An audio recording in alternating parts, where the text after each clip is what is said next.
It is Monday, February 1st, 2021, and you are tuned into DIRTRACKR Daily. I'm Justin Fiedler. Today on the show, we dive into the racing from the weekend, including Lucas at East Bay and the All-Stars at Screven. We've got some thoughts on Tyler Erb. We'll talk about the TRD sprint car engine. There's some more USAC announcements and more, so let's jump in. The Lucas Oil Late Model Dirt Series closed out their 6 nights at East Bay over the weekend. We talked a lot last week about how crazy the racing has been, and that continued over the final 2 nights. On Friday night, the madness started early in the program with Tyler Erb and Mason Ziegler tangling in a heat race, which led to Erb retaliating after the checkered flag. Lucas officials decided to park Erb for the rest of the night after that. More on that in a bit. In the night's feature, Brian Shirley sat on the pole of the 50-lapper, but he would not finish there. We saw 5 different leaders and 5 lead changes, with Shirley, Jimmy Owens, Mike Marlar, Tim McCready, and Brandon Overton all taking their turns out front. Just past halfway on lap 29, Overton took the lead from McCready, and he held off the field over the final 22 laps to grab his first win on the season. Overton had been the most consistent driver all week, and the win helped him extend the points lead headed into Saturday night. A lot of big names struggled again on Friday night, with Owens, Brandon Shepard, Mike Marlar, Shirley, Pierce, and Jonathan Davenport all finishing outside the top 10.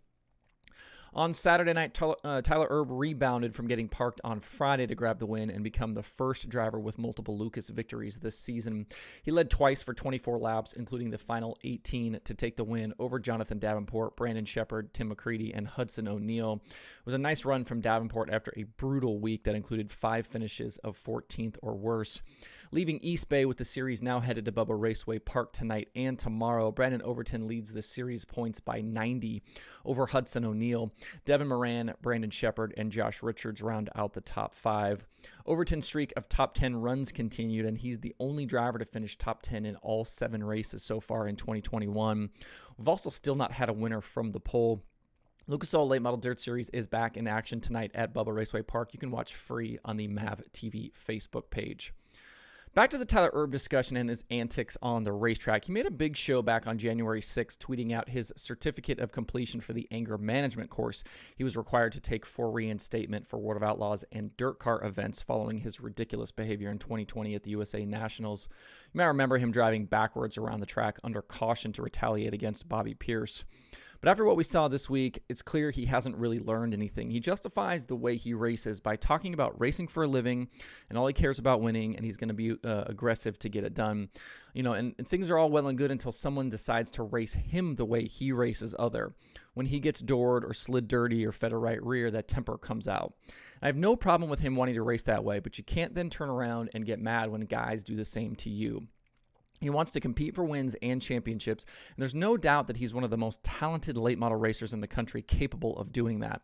But until he can find a way to keep his emotions in check, he's just going to be a driver that wins periodically and becomes a sideshow a few times a year.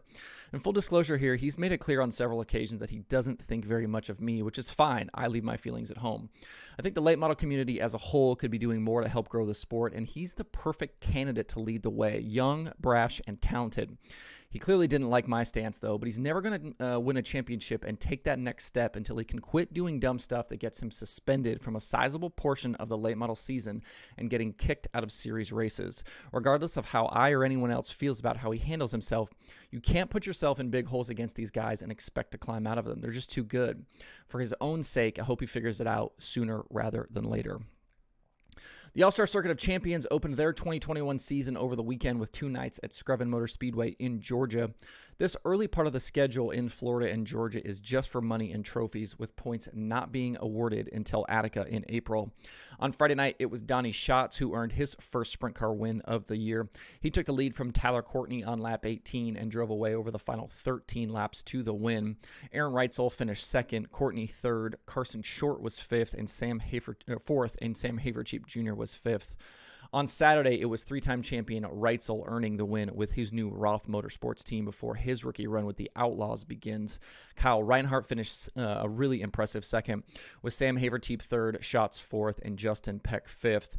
Schatz was also a hard charger after needing to start in the night's B-main. He actually transferred to the feature following his heat race, but missed the scales afterwards and was scored in last place. Sheldon Haudenschild showed speed both nights, leading laps, but he didn't get the finishes he wanted after incidents in both races. We've talked a lot on the show about how wide open the All-Star chase is going to be this season, and we definitely had glimpses of that this weekend.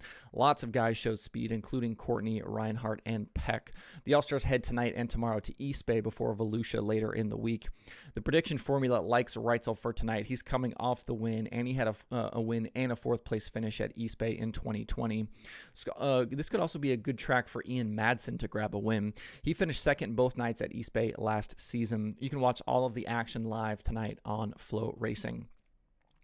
One of the underlying storylines from this weekend's All-Star opener at Screven Motor Speedway was the debut of the Toyota 410 Sprint Car engine. We've been hearing rumblings for several years about the possibility of a TRD engine, especially with their success in the midget ranks. It sounded like development started in earnest in 2020, and the last I heard was we'd see the engine on track for the first time, most likely in the spring. But this weekend, it showed up under the hood of Gio Scelzi's KCP Racing entry. Gio has been in the Toyota pipeline, making several pavement starts last year, so it wasn't a complete surprise that he was the first to run it. I honestly thought, though, that we'd see it for the first time with somebody like Christopher Bell behind the wheel. Bell has his own sprint car and has been one of the top prospects to come out of TRD's driver development program. On the opening night, Gio qualified fourth, finished fourth in his heat, fourth in his dash, and seventh in the feature after starting eighth. On night 2, he timed third, was third in his heat, won the first dash, and finished sixth after starting on the pole. I feel like this creates an interesting dynamic now with traditional 410 design of most engines being based on the Chevy platform. The Tony Stewart racing cars running the new Ford 410, and now Gio showing up with the first TRD engine. It's great to see some engine competition among manufacturers, and I wouldn't be shocked to see the TRD engine in victory lane soon. If you missed it, check out the Flow Racing video where Chet Christner interviewed Gio about the new TRD power plant. Over the weekend, we finally got a look at the full-time roster for Keith Kunz Motorsports with the USAC National Midgets. The team will campaign a squad of 6 drivers in pursuit of the championship in 2021.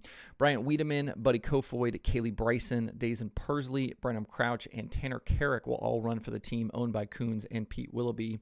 Wiedemann and Crouch will run for Rookie of the Year, while Bryson and Persley will be looking for their first series wins.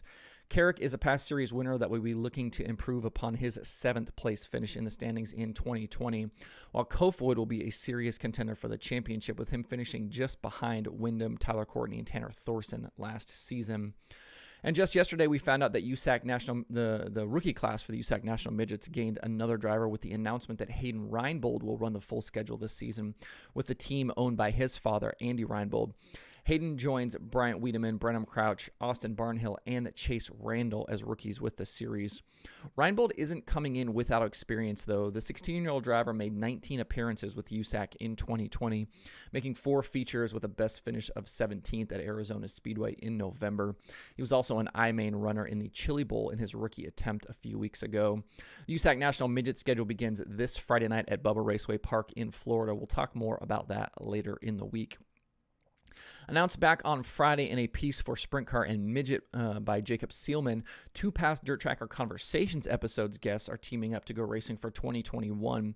Ayrton Jeniton, who was actually the first guest I ever had, is joining forces with Josh Boffman and the owners of Fisher Body Shops to move into 410 racing nearly full-time in 2021. The team plans 65 races this season, which includes events like the Jackson Nationals and the Ironman 55 at Peevely. Jeniton will still run some of the bigger 360 shows, but will make 410 racing his focus. They plan on debuting with the World of Outlaws on February 19th at Magnolia Motor Speedway.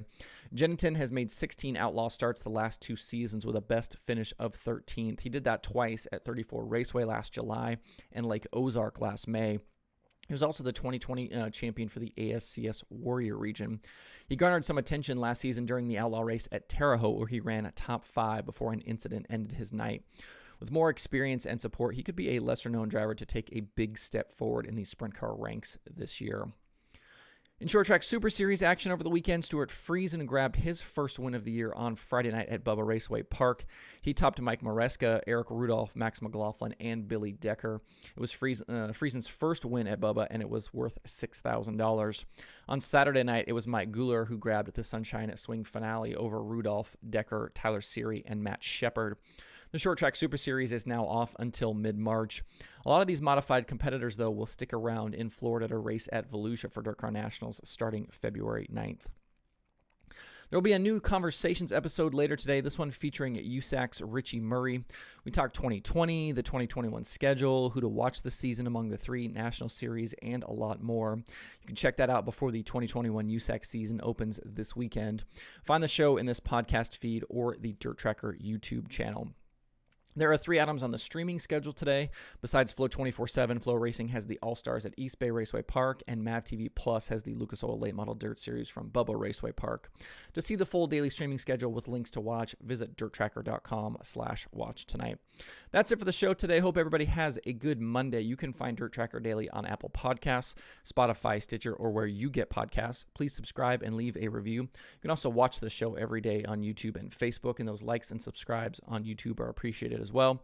You can email the show at info@dirttracker.com. I do check those every single day. You can follow Dirt Tracker on Twitter, Instagram, Facebook, and TikTok at Dirt Tracker. You can check out the website for all kinds of cool dirt racing stuff by visiting dirttracker.com. If you'd like to get email updates from Dirt Tracker, you can sign up at dirttracker.com/newsletter. And you can follow me personally on Twitter at Justin_Fiedler. Thanks everybody for tuning in. We'll see you tomorrow for more Dirt Tracker Daily.